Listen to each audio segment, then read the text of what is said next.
இன்றைக்கி உங்களுக்கு யூனிவர்ஸ் சொல்லும் செய்தி என்னன்னு பார்க்கலாம். So 2 of Pentacles, then 3 of Swords, 5 of Wands வந்திருக்கு. ரொம்ப இன்னர் கான்ஃப்ளிக்ட், ஏதோ ஒரு விஷயத்தை நினச்சி, மேபி ஏதோ ஒரு விஷயம் இல்லை, உங்களோட ரிலேஷன்ஷிப்பில் இஷ்யூவாக இருக்குன்னு நினைக்கிறேன். பாஸ்ட்டில் ஏதோ ஒரு விஷயம் நடந்திருக்கலாம், நீங்கள் ஒரு செப்ரேஷன் ஆகி கூட இருக்கலாம். அந்த விஷயம் உங்களோட மனசில் போட்டு உலட்டிகிட்டே இருக்கீங்க. உங்களுக்கு அதை பற்றி நிறைய விஷயங்கள் தெரியும், ஆனால் வந்துட்டு ஜகிள் பண்ணிட்டே இருக்கீங்க, டீப்பாக திங்க் பண்ணிட்டே இருக்கீங்க. மேபி நீங்கள் அதுலேருந்து வெளியே வரணும்னு பார்க்குறீங்க, ஆனால் வர முடியாமல் உள்ளே இருக்கீங்க. அந்த மாதிரி இஷ்யூஸ் இருக்குது. உங்களோட மனசை கொஞ்சம் அமைதிப்படுத்துங்க, அதை கொஞ்சம் சரி பண்ணுங்கள்.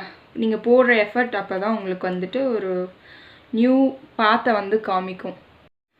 உங்களுக்கு நிறைய விஷயங்கள் தெரியும்னு சொன்னேன்ல, நீங்கள் ஒரு இன்டெலிஜென்ட்டான பர்சன் தான். பட் இப்போ ஏதோ ஒரு ட்ராமானால நீங்கள் அப்படியே இருந்திருக்கீங்க. உங்களுக்கு நல்லா ட்ரெஸ் பண்ண பிடிக்கும், நல்லா வெளியே போக பிடிக்கும். ஸோ வெளியே போயிட்டு வாங்க. ஸோ கொஞ்சம் சேஞ்ச் உங்களுக்குள்ளே கொண்டு வாங்க.